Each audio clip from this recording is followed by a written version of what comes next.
Throughout history, civilizations have sought to shape their landscapes through grand architectural and infrastructural feats, forever altering the course of human progress. From the Great Pyramids of Giza to the Roman aqueducts, each epic undertaking once seemed impossible, only to become an enduring testament to ingenuity. Today, the nation of China continues this proud tradition of construction on an unprecedented scale, fueling the world's fastest urbanization and transforming entire regions at breakneck speed. These projects are not mere symbols of national pride. They are essential for sustaining a population of over 1.4 billion people, a bustling manufacturing sector, and a rapidly evolving tech-driven society. In the 20th century, China's infrastructural journey was already remarkable, particularly in the post-1978 reform and opening up era. Agriculture and manufacturing soared. Roads, ports, and power plants sprang to life, laying the groundwork for explosive economic growth. Yet, few could have predicted that by the early 21st century, China would lead the world in high-speed rail lines, erect record-breaking bridges, and construct new cities from scratch. Today, in 2025, the country's ambitions show no sign of waning. As the global community grapples with climate change, resource management, and the need for innovative transportation, China's megaprojects have become a focal point, heralded by some as feats of modernization and by others as undertakings fraught with environmental and financial complexities. To understand the scope and ambition of China's modern megaprojects, we must trace back to the late 1970s. Under Deng Xiaoping's leadership, China initiated sweeping economic reforms that opened its markets to foreign investment and catalyzed domestic industry. In 1978, only 17.9% of China's population lived in urban areas. Today, in 2025, the figure surpasses 65%, underscoring one of the most dramatic rural-to-urban migrations in recorded history. With this influx came a desperate need for improved housing, efficient transportation, and robust public utilities. During the 1980s and 1990s, China focused on modernizing its highway system and establishing industrial zones, particularly in coastal areas like Shenzhen, which transformed from a humble fishing village to a bustling metropolis of over 17 million residents in a few decades. In the 2000s, spurred by China's entry into the World Trade Organization and the global rise of Chinese manufacturing, infrastructure investment shifted to next-level projects. High-speed rail networks, massive airports, cutting-edge power grids, and the expansion of intercity transit systems. With each new endeavor, the country's appetite for large-scale construction grew, culminating in projects that are now considered among the most ambitious on the planet. By 2020, much of the core infrastructure, like major highways and standard rail lines, was already in place. What came next were groundbreaking megaprojects designed to address specific needs, from bridging entire regions to redirecting water from water-rich areas to drought-prone provinces. In 2025, we see how these initiatives evolve, expand, and contribute to China's overarching goals for economic dominance, technological innovation, and global connectivity. The high-speed rail revolution. Few infrastructures epitomize China's rapid transformation more dramatically than its high-speed rail, HSR network.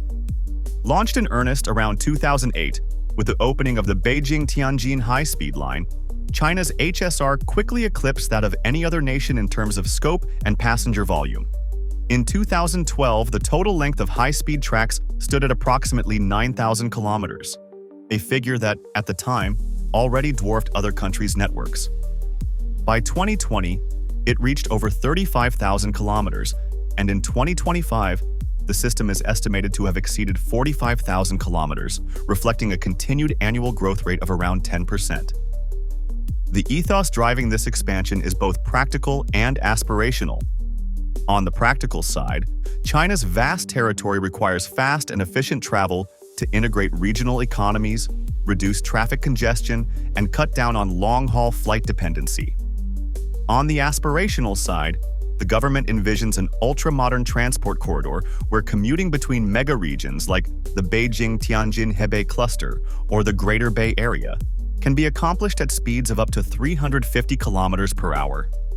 A typical journey from Beijing to Shanghai, roughly 1,300 kilometers, now takes under 5 hours by bullet train. The data underscores just how transformative this rail revolution has been for China's economy. According to official statistics, daily ridership on the HSR network surpassed 7 million by 2019 and has rebounded to near that level in 2025, following a brief downturn during global public health disruptions. Ticket prices remain relatively affordable, ensuring widespread accessibility. High-speed trains, such as the Fuxing Rejuvenation series, boast advanced engineering capabilities. Some routes even test maglev magnetic levitation technology, which can theoretically push speeds towards 600 kilometers per hour. The entire system exemplifies how massive state investment can radically alter a country's transport matrix within just 2 decades. Yet the high-speed rail venture is not without controversies. Critics note the substantial debt accrued by the China Railway Corporation and local governments to finance construction, often pointing to lower-than-expected passenger numbers in certain remote lines. Nonetheless, as 2025 unfolds, China's high-speed rail remains a cornerstone project, an unequivocal statement that the country aims to lead globally in large-scale transport engineering. The Belt and Road Initiative. Another transformative enterprise is the Belt and Road Initiative, BRI, introduced in 2013 by President Xi Jinping. Encompassing the Silk Road Economic Belt, spanning Central Asia to Europe, and the 21st Century Maritime Silk Road, linking Southeast Asia, Africa, and beyond. The BRI rapidly became the largest infrastructure and investment project in modern history. Early investments targeted railways, highways, and ports in neighboring countries. But the scope soon broadened to include energy pipelines, telecommunication networks, and special economic zones across multiple continents. By 2020, over 140 nations had signed some form of BRI cooperation agreement with China. Supporters celebrated the initiative's promise to bridge the global infrastructure gap, facilitate trade, and spur economic development in regions that had long been overlooked. Detractors, however, raised concerns about debt sustainability, environmental impact, and local job displacement. In response, China has, in recent years, emphasized green BRI guidelines, introducing measures to reduce environmental damage through more stringent oversight. Fast forward to 2025, and the BRI's evolution is evident. While some marquee projects, like the China-Pakistan Economic Corridor, have faced delays due to financing challenges and geopolitical tensions, many rail links across Central Asia have continued to expand. One shining example is the rail freight route connecting Chengdu, China, with Lodz, Poland, which has seen a 15% annual increase in cargo volume since 2022, thanks to logistical refinements and improved cross-border coordination. Likewise, a major power grid connection through Laos reached a significant milestone in early 2024, enabling the export of surplus hydropower to neighboring countries. As of 2025, official figures suggest that total cumulative investment under the BRI framework has surpassed $1 trillion, spread across multiple sectors. The initiative's future remains fluid, influenced by global economic conditions, regional security concerns, and the Chinese government's focus on sustainable development. Nonetheless, the Belt and Road Initiative stands as an audacious testament to China's aspiration to reshape economic corridors on a transcontinental scale. Beijing Daxing International Airport. Perhaps no single structure embodies China's futuristic ambitions more than the Beijing Daxing International Airport. Nicknamed the Starfish for its unique radial design, the airport opened its doors in September 2019 after 4 years of construction and an estimated $11.2 billion in costs. Designed by the late architect Zaha Hadid, Daxing Airport boasts a terminal spanning over 700,000 square meters, making it one of the largest single-building airport terminals in the world. Initially envisioned to alleviate capacity constraints at Beijing Capital International Airport, Daxing quickly became a global aviation hub. By the end of 2020, it handled approximately 16 million passengers, a figure dampened by travel restrictions of the time, but still indicative of its potential. In 2025, passenger throughput has soared well above 70 million annually, with projections placing it on track to eventually serve 100 million passengers per year. The airport's design reflects cutting-edge technology aimed at streamlining passenger experience. Automated check-in kiosks, facial recognition for security clearance, and AI-based traffic management systems reduce wait times and flight delays. The building's architecture allows natural light to flood the interior, diminishing the need for artificial lighting. Moreover, extensive use of renewable energy, such as solar power arrays installed around the premises, aligns with China's pledge for greener infrastructures. Complemented by a high-speed rail station and multiple subway lines converging beneath the terminal, Daxing is emblematic of the integrated transport approach that characterizes many of China's megaprojects.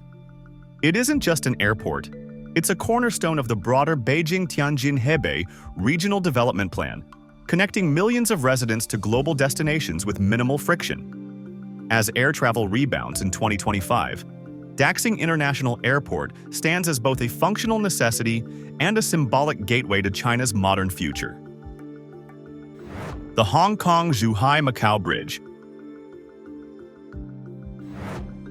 When the Hong Kong-Zhuhai-Macau Bridge, HZMB, opened to traffic in late 2018, it redefined maritime infrastructure.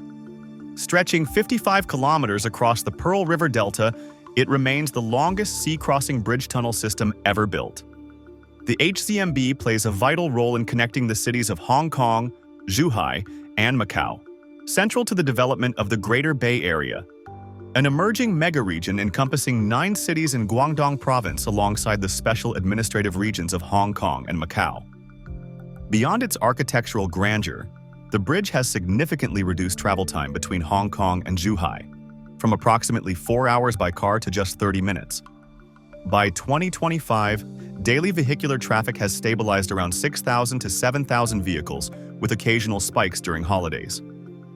While some critics initially labeled the project a white elephant due to high costs, around $20 billion and lower than expected usage in its early years, traffic has steadily climbed as the Greater Bay Area's economy continues to intertwine. Technologically, constructing such a lengthy sea bridge posed massive engineering challenges. 2 artificial islands were built to house the transition between the bridge and a submerged tunnel, allowing ships to pass overhead without obstructing one of the world's busiest shipping lanes. The bridge is designed to withstand typhoons, shifting ocean currents, and, according to official specifications, earthquakes of up to magnitude 8.0. Engineers tested various building materials for corrosion resistance, given the high salinity of the Pearl River estuary. By linking 3 major economic hubs, the HZMB fosters improved regional integration, boosting tourism and investment within the Greater Bay Area. In 2025, expansions in customs and immigration facilities aim to streamline cross-border flow. For many, this sea-crossing project stands as an emblem of China's capacity to build at scale and tackle formidable geographic obstacles. The South-North Water Transfer Project. Unlike airports and bridges that dazzle the skyline, the South-North Water Transfer Project is a complex and understated feat of engineering, designed to address one of China's most pressing challenges, water scarcity in the north. Officially approved in 2002, this massive network of canals, aqueducts, and tunnels redirects water from the Yangtze River Basin in southern China to the drought-prone north, including Beijing and Tianjin. The project consists of 3 main routes: eastern, middle, and western, each spanning hundreds of kilometers. The middle route, completed in 2014, stretches over 1,400 kilometers, carrying water from Danjiangkou Reservoir in Hubei Province to Beijing. By 2020, close to 9.5 billion cubic meters of water had been transferred annually through the middle route alone, benefiting approximately 53 million people. In 2025, that figure has risen slightly due to continued improvements in channel capacity and efficiency. The east route follows the path of the Grand Canal, lifting water from the lower Yangtze region toward Shandong Province through a series of pump stations. Although initial phases have been operational since 2013, progress on the East Route continues, focusing on capacity upgrades and the introduction of advanced water purification facilities. Meanwhile, the most controversial section remains the Western Route, which is still in the planning phase. This part would cut through the Qinghai-Tibet Plateau's challenging terrain, a region of high altitude and ecological sensitivity, sparking debates on environmental impact, the displacement of local communities, and technical feasibility. Despite these challenges, the South-North Water Transfer Project has proven crucial for sustaining agricultural production, industrial needs, and everyday consumption in water-starved regions. Critics argue that long-term sustainability requires improved water conservation and pollution control, rather than massive transfers that could upset delicate ecosystems. Still, the data underscores its necessity. Beijing's per capita water availability once hovered at around 100 cubic meters per year, far below the United Nations' scarcity threshold of 1,000 cubic meters. Thanks to the ongoing improvements in water supply, the city and surrounding regions now enjoy a less precarious existence, although the road to a truly balanced water strategy remains long. Xiong'an New Area and Futuristic City Projects. In April 2017, China announced the creation of the Xiong'an New Area in Hebei Province, branding it a millennium strategy aimed at relieving Beijing of non-essential functions, spurring regional development, and fostering innovation-driven growth. Nestled about 100 kilometers southwest of downtown Beijing, Xiong'an has been meticulously planned as a smart city from inception, with advanced digital infrastructure, green spaces, and clean energy transit systems at its core. Early years focused on land acquisition, environmental restoration, particularly around the Bayangdian Lake, and setting up basic infrastructure like roads and utilities. By 2023, several government agencies and state-owned enterprises had relocated certain offices to Xiong'an, signaling that the area's transformation from farmland to futuristic metropolis was truly underway. In 2025, construction cranes will continue to dominate the skyline as the second stage of development unfolds, marked by the completion of key transit lines and the opening of research institutes focusing on artificial intelligence, robotics, and next-generation information technology. Detailed data on Xiong'an's growth indicates that the local population is expected to reach 2.5 million by 2035, though much will depend on how effectively the region attracts businesses and retains talent. To mitigate urban sprawl, city planners have limited building heights in certain zones, allocated large parcels for public parks, and introduced sophisticated water purification and flood management systems, all of which aim to make Xiong'an an eco-friendly template for future Chinese cities. Xiong'an is not an isolated case. Across China, other large urban centers, such as Shenzhen and Chongqing, continue to sprawl outward with planned expansions. However, Xiong'an stands out for its government-decreed vision and the high-level endorsement that places it on the same strategic tier as previous special economic zones, including Shenzhen and Pudong in Shanghai. If fully realized, Xiong'an could become a living laboratory for sustainable city building, showcasing how policy, technology, and ecological awareness can converge in an entirely new metropolitan blueprint. As China pivots toward cleaner energy and seeks more efficient power transmission, ultra-high voltage (UHV) power line projects have gained prominence. Initiated to address the inefficiencies of transmitting electricity across vast distances, China's State Grid Corporation has invested heavily in UHV lines that can operate at voltages of 800 kilovolts and above. These lines significantly reduce power losses over long distances, allowing renewable energy from western provinces, like solar power from the deserts of Xinjiang or wind power from Inner Mongolia, to feed the industrial belts in the east and south. By 2025, China reportedly has over 30 UHV transmission projects in operation, weaving together a national grid that is more resilient and more efficient than ever before. Each of these lines can carry gigawatts of electricity, enough to power millions of households while simultaneously facilitating the integration of green energy sources. The construction of these lines demands advanced technology, including specially designed transformers and towers built to endure harsh weather conditions.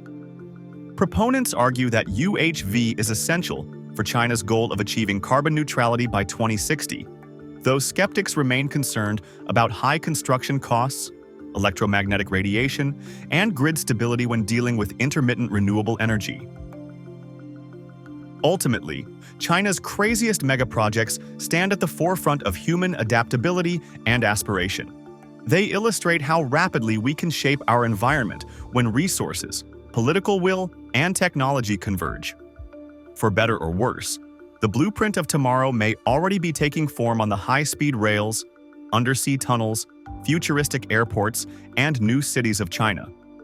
As we journey into the next decade, these monumental structures serve as a reminder that what was once considered impossible can, indeed, become reality, and that the future of global infrastructure may well be forged in the forging yards and construction sites of the world's most populous nation.